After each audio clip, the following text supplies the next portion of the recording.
So, for the last 2 months, something pretty remarkable has been happening on the world stage. Pakistan, a country you hear about for a lot of different reasons, suddenly stepped up as the ultimate peacemaker between the US and Iran. And, they seem to pull off the impossible. They stopped a war, they brokered a ceasefire, and they got two enemies who haven't really talked in 47 years to actually communicate. And the praise was coming from everywhere. Think about how rare that is. You had Iran's ambassador saying, quote, "We will do talks in Pakistan and nowhere else because we trust Pakistan." And at the very same time, you had Donald Trump telling the world that he agreed to a ceasefire because of his talks with Pakistani leaders. That's a diplomatic grand slam, right? So the story was set. The narrative was crystal clear. Pakistan was the hero, the essential nation that pulled everyone back from the brink. By any standard, it was an extraordinary thing to see. And if you just look at the timeline, you can see how absolutely central they were. Both Washington and Tehran publicly named Pakistan in their announcements. That is a massive diplomatic win. Islamabad basically became the hub for all this shuttle diplomacy, with General Asim Munir personally carrying messages back and forth. On the surface, it looked perfect. But, as is so often the case, behind that public triumph, a very, very different story was unfolding. And then this bombshell report drops from the Financial Times, a publication that is known for its incredibly careful sourcing.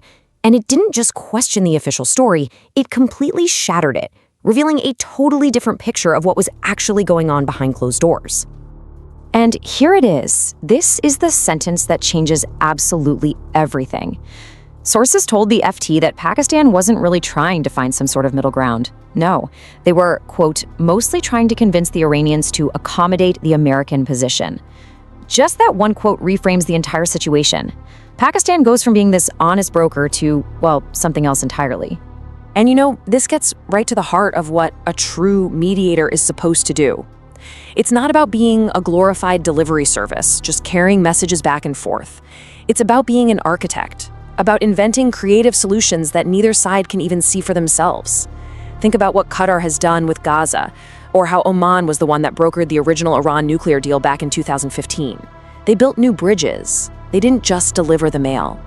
So, if that report is right, if Pakistan is really leaning on the scales for one side, the huge question is, why? Why would they do that?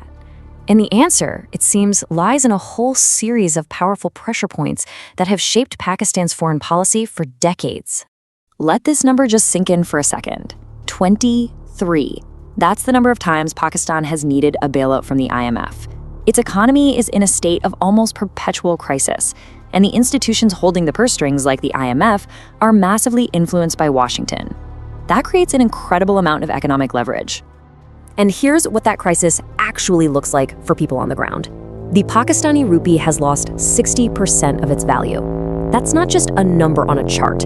It's a daily reality that forces the country to depend on outside help just to keep the lights on. So you see, it's not just one thing. It's this whole complex web of dependencies.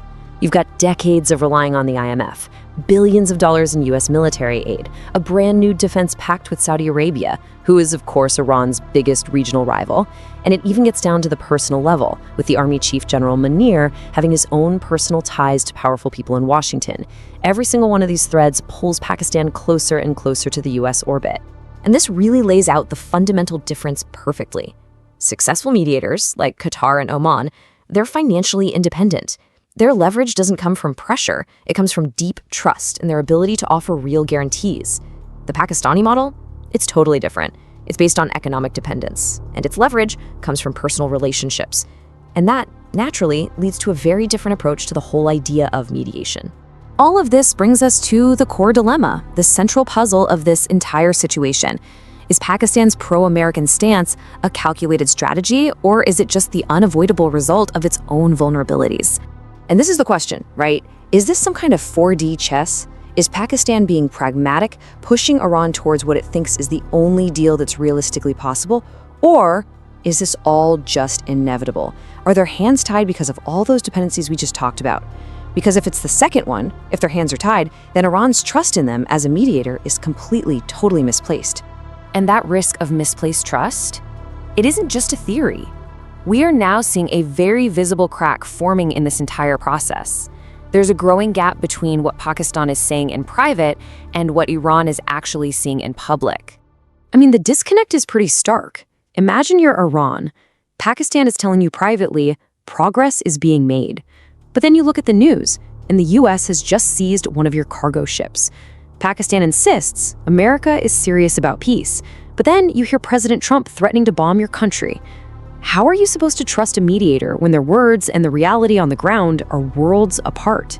Ultimately, that Financial Times report did more than just criticize the process. It exposed a fundamental structural crack in the whole mediation. A crack created by this impossible tension between Pakistan trying to be a neutral referee while also being deeply dependent on one of the teams.